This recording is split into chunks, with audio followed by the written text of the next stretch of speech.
तुमचं सगळ्यांचं आजच्या फेलोशिप ऑफ द फ्लूटमध्ये मनपूर्वक स्वागत मी करते. आजचा आपला विषय आहे what is super about superstition, अर्थात अंधश्रद्धे मागची तेजस्विता. ॲक्च्युली अंधश्रद्धा आणि झळाळी, अलौकिकता, तेजस्विता हे शब्द ऐकून तुम्हाला आश्चर्य वाटलं असेल, कारण अंधश्रद्धेबद्दल किंवा अंधश्रद्धेसोबत सातत्याने शब्द जे आपण निगडीत वापरतो ते कसे आहेत? गूढ, अस्पष्ट, अशुभ या सगळ्या शब्दांच्या पूर्णपणे विरुद्धार्थी हे शब्द आहेत. त्यामुळे तुम्हाला आश्चर्य वाटणं साहजिक आहे. परंतु अंधश्रद्धेमधून काही बोध आपल्याला घेता येतो आहे का हे बघण्यासाठी गरज आहे मोकळ्या बुद्धीची आणि दिलदार हृदयाची. तर मोकळी बुद्धी आपली प्राप्त करण्यासाठी किंवा बुद्धीला खुलं करण्यासाठी तुमच्या टाळूवरती एक 5-6 वेळा सावकाशपणे आणि हळूहळू टॅप करा. असं. Very good everyone.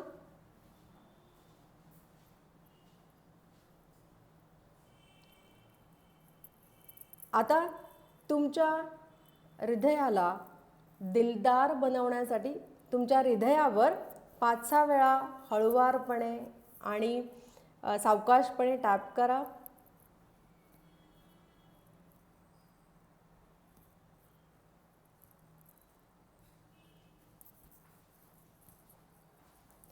Very good. आता डोळे मिटून 5 ते 6 रिलॅक्स्ड आरामदायक श्वास घ्या.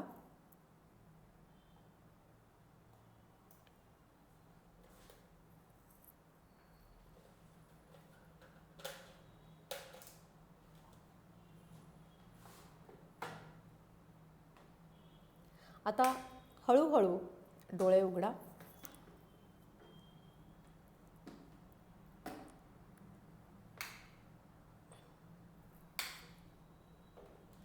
Very good. आता सर्व पूर्वग्रह मनातनं निघून गेलेले आहेत. त्यामुळे आता नीट समजून घ्या. जे आपण ऐकतोय ते अंधश्रद्धांबद्दल आपण नीट जाणून घेऊया. या ब्रह्मांडामध्ये आपल्या बुद्धीच्या आणि कल्पनेच्या पलीकडल्या अनेक गोष्टी घडल्या आहेत, घडत आहेत आणि घडत राहणार आहेत. उदाहरणार्थ 2011 मध्ये जपानमध्ये फुकुशिमा इथे झालेलं डायची न्यूक्लिअर डिझास्टर, ज्यामध्ये 20,000ची जीवितहानी झाली. त्यानंतर 2019 मध्ये ॲमेझॉन, इंडोनेशिया आणि ऑस्ट्रेलियामध्ये पेटलेला वणवा, ज्याच्यामध्ये रेन फॉरेस्टची हानी झाली आणि अनेक लोकांचं उपजीविकेचं साधन जे आहे ते हरपलं गेलं. तसंच एक उत्तर अटलांटिक समुद्रामध्ये एक बर्मुडा, पोर्टोरिको आणि फ्लोरिडा यांना जोडणारा एक समुद्री किंवा सागरी त्रिकोण आहे. त्याला बर्मुडा ट्रायंगल असं म्हणतात. आणि या बर्मुडा ट्रायंगलमध्ये आजही गूढपणे अनेक जहाजं बुडलेली आहेत किंवा बुडत आहेत. अगदी आत्ताचा चाललेला करोना पॅन्डेमिकसुद्धा जर आपण पाहिलं, त्यातले अनेक नैतिक, अनैतिक आणि राजनैतिक पैलू, पॅन्डेमिकमुळे प्रत्येकाच्या जीवनात घडलेली शुभ किंवा अशुभ घटना, हे सगळं आपल्या आकलन शक्तीच्या पलीकडलं आहे, अकल्पित आहे, असंभव आहे. आणि म्हणूनच केवळ भारतात नव्हे तर संपूर्ण जगभरामध्ये अंधश्रद्धा प्रचलित आहेत. येस, प्लीज अंडरस्टँड दिस. अजून एक जी पुढची गोष्ट मी सांगणार आहे ती अजून आश्चर्यात टाकणारी आहे. ती अशी आहे की अंधश्रद्धा या अज्ञानामुळे आणि तसंच काही अंधश्रद्धा या विज्ञानामुळे सुद्धा प्रचलित आहेत. अज्ञानामुळे काय होतं तर अज्ञानामुळे कालबाह्य परंपरा या जशाच्या तशा पाळल्या जातात आणि ह्याच पुढे जाऊन अंधश्रद्धा बनतात. आता जगातली द मोस्ट पॉप्युलर सुपरस्टिशन म्हणजे सर्वात कुविख्यात आणि कुप्रसिद्ध अशी अंधश्रद्धा कोणती आहे? Any guesses?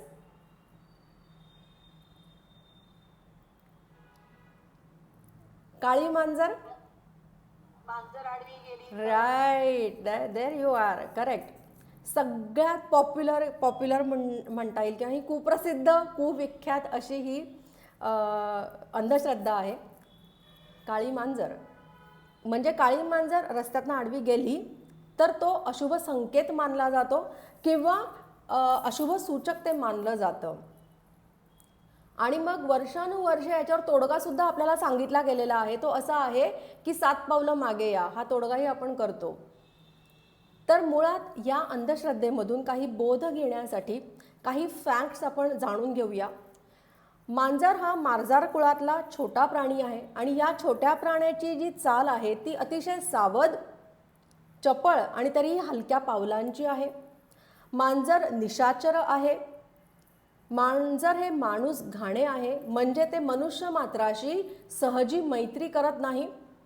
त्याचसोबत आपल्यापेक्षा आकाराने मोठ्या अशा शिकारी प्राण्यापासून हे मांजर जे आहे ते लांब राहण्याचा, दूर राहण्याचा प्रयत्न करणं हा मांजराचा स्वभाव आहे.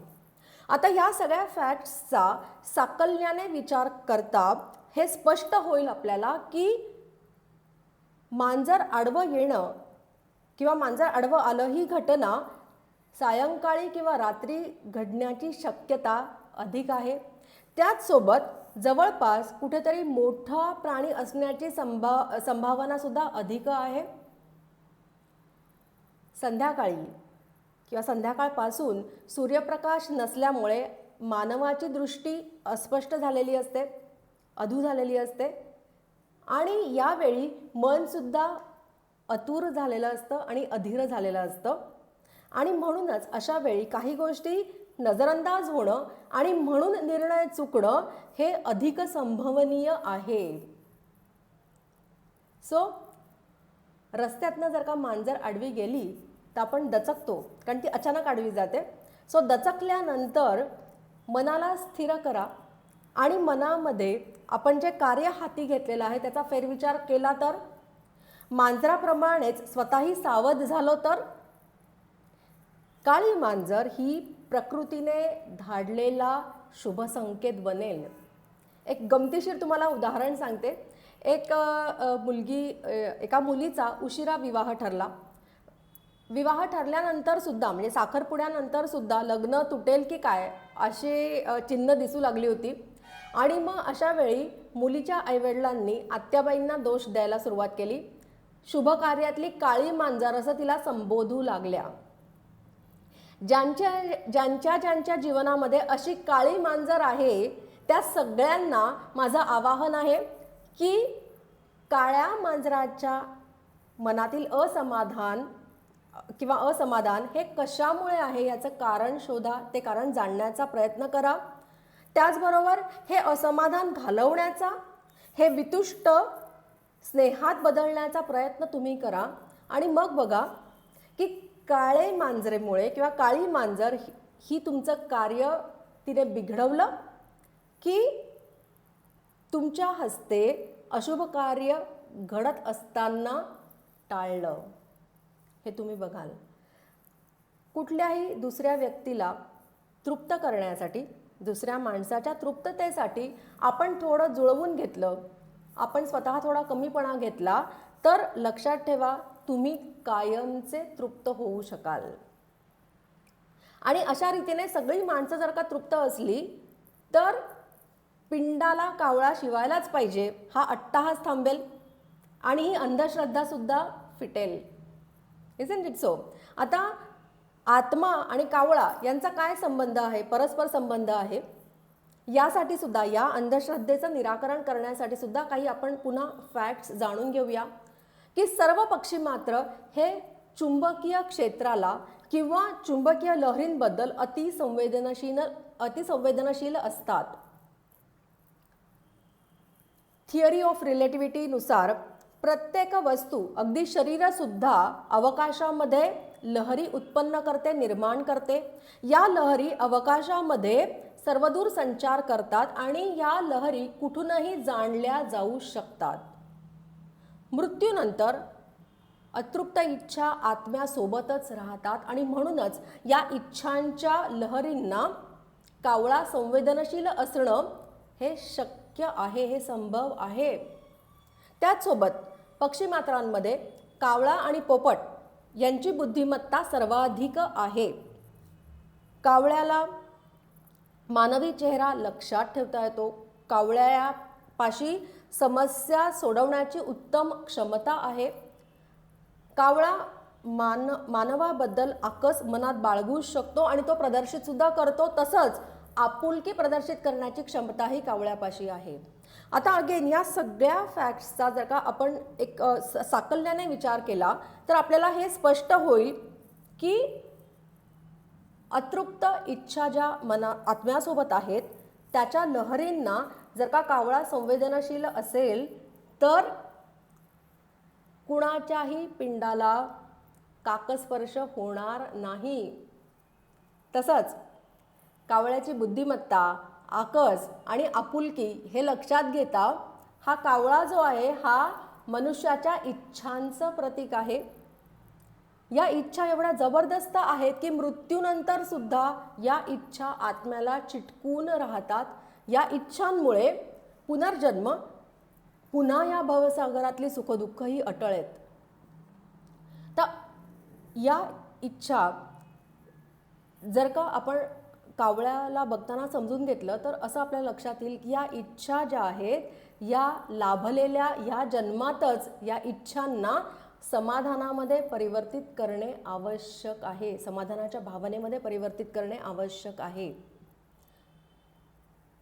एका प्रवासात वैशालीने, माझ्या बहिणीने विचारलेल्या प्रश्नाला तिने असा प्रश्न विचारला की खरंच आत्मा आणि कावळा यांचा परस्पर संबंध आहे का?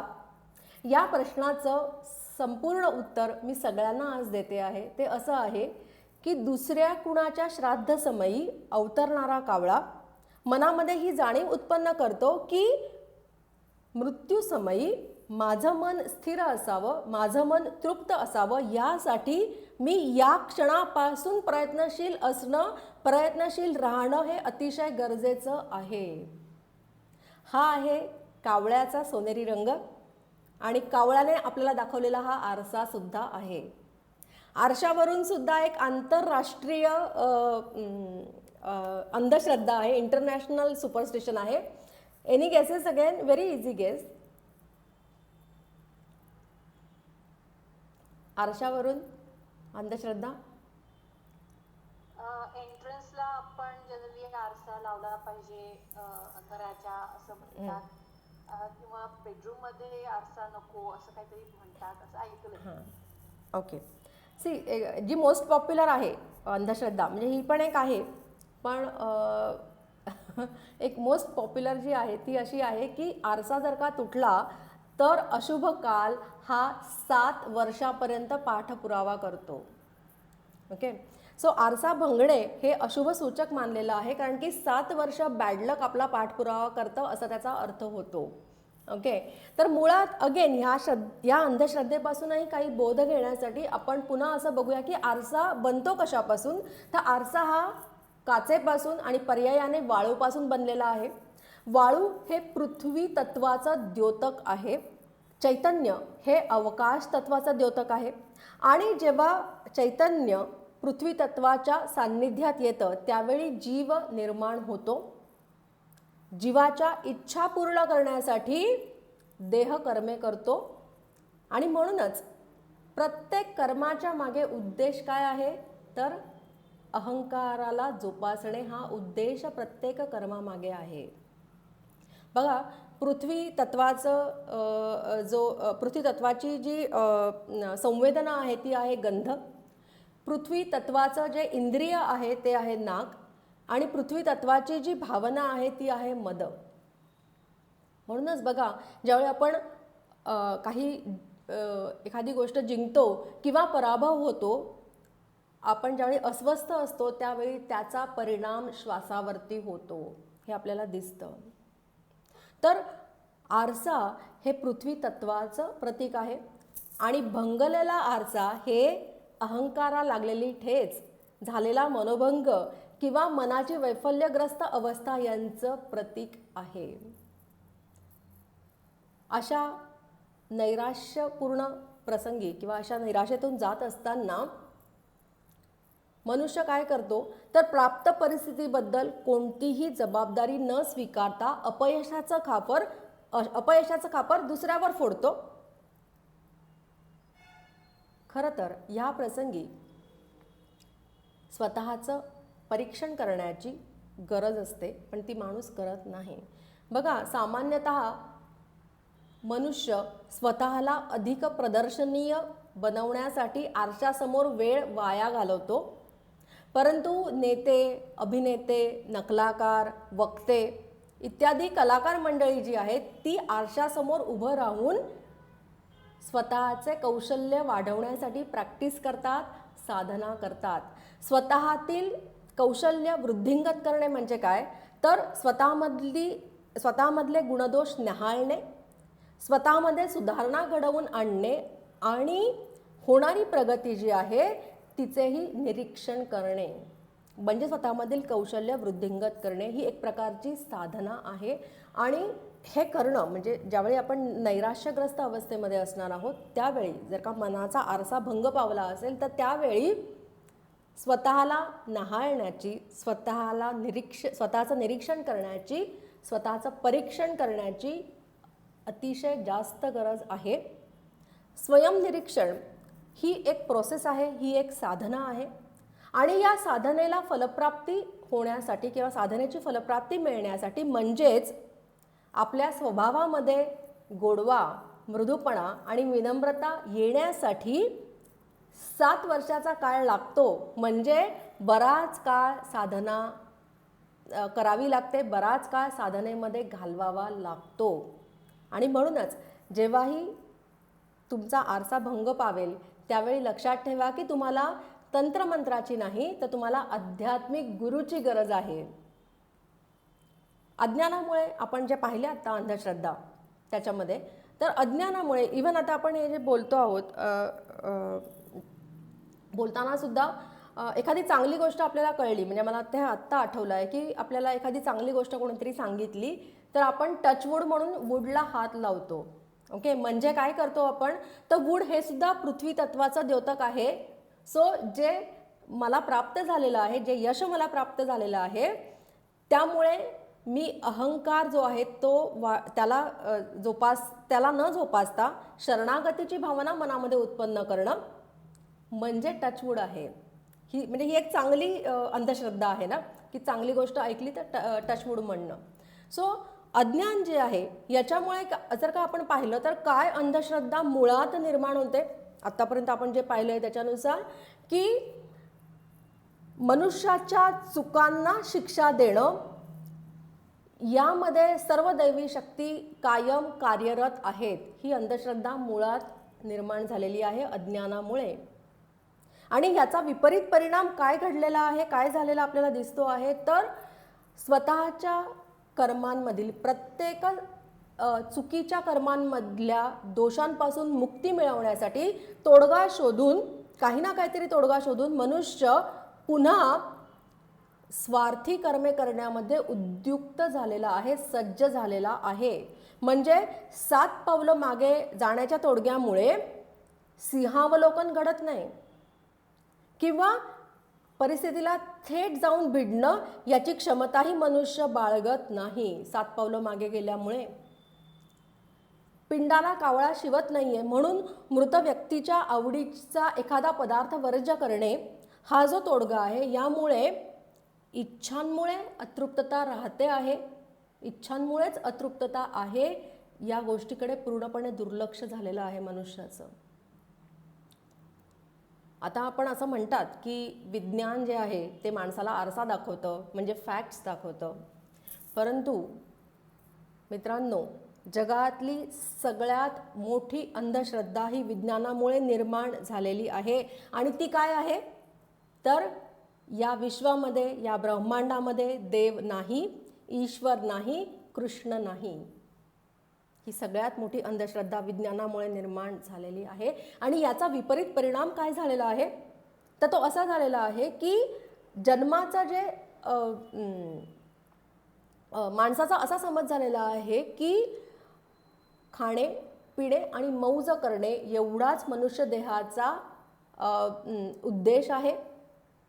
साधना ही अंधश्रद्धा आहे असं मनुष्याचा समज झालेला आहे. आणि म्हणूनच केवळ मनोरंजनासाठी म्हणजे पुन्हा स्वार्थासाठी मनुष्य प्रत्येक दुष्कर्म करण्यासाठी सज्ज झालेला आहे, उद्युक्त झालेला आहे.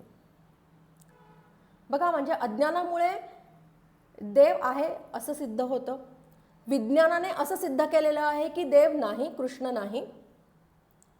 पण दोन्हीकडे म्हणजे देव असणे किंवा नसणे या दोन्ही स्थितींमध्ये भय आहे, अविश्वास आहे, संशय आहे, अतृप्तता आहे. मग ह्या ज्ञानी, अज्ञानी आणि विज्ञानी या अवस्थांना भेदण्याचा काय मार्ग आहे? याला आपण कसं भेदू शकतो? तर भगवद्गीतेमध्ये एक श्लोक आहे, तो असा आहे, न बुद्धिभेदे जनयेद अज्ञानां कर्मसंगिनां जोषयेत सर्व कर्माणि विद्वान युक्त समाचरन्. याचा थोडक्यात अर्थ असा आहे की कृष्ण आहे आणि कृष्ण नाही या दोन्हीही अंधश्रद्धा आहेत. कारण कृष्ण हा स्वयंसिद्ध आहे. स्वयंसिद्ध आहे याचा अर्थ काय आहे? तर कृष्ण आहे हे अंतिम सत्य आहे, मात्र त्यासाठी अनुभवाची आवश्यकता आहे. जो साधक काहीही सिद्ध न करण्याचं, जो साधक काहीही सिद्ध करण्याच्या भानगडीत न पडता श्रद्धेने आणि निष्ठेने साधना करतो, तो श्रेष्ठ साधक आहे. आणि त्याचं अस्तित्व जे आहे, म्हणजे कृष्ण आहे आपण म्हणतोय, तर देवाचं अस्तित्व हे काहीतरी घेण्यासाठी, काहीतरी लाभ घेण्यासाठी नाही आहे. तर म्हणजे नुसत्या मूर्तीच्या कोडकौतुक करणं ही श्रद्धा नाही आहे. तर कृष्णाच्या अस्तित्वाची जाणीव सदैव हृदयामध्ये जागृत ठेवणं, दृढ ठेवणं ही खरी श्रद्धा आहे, ही श्रद्धा आहे. आणि असा साधक जो काहीही सिद्ध करण्याच्या भानगडीत पडत नाही, तो केवळ निष्ठेने, श्रद्धेने साधना करत राहतो, तो श्रेष्ठ साधक आहे. साधनेमुळे आणि श्रद्धेमुळे दिव्य दृष्टी प्राप्त होते आणि या दिव्य दृष्टीमुळे आपल्या मनातील भय, अविश्वास, संदेह, अतृप्तता हे सगळं जे आहे ते नष्ट होतं, लुप्त पावतं. आणि याच्या पलीकडे सत्याची जी झळाळी आहे, संतुलनाची जी तेजस्विता आहे आणि धैर्याची जी अलौकिकता आहे त्याचा अनुभव माणसाला येतो.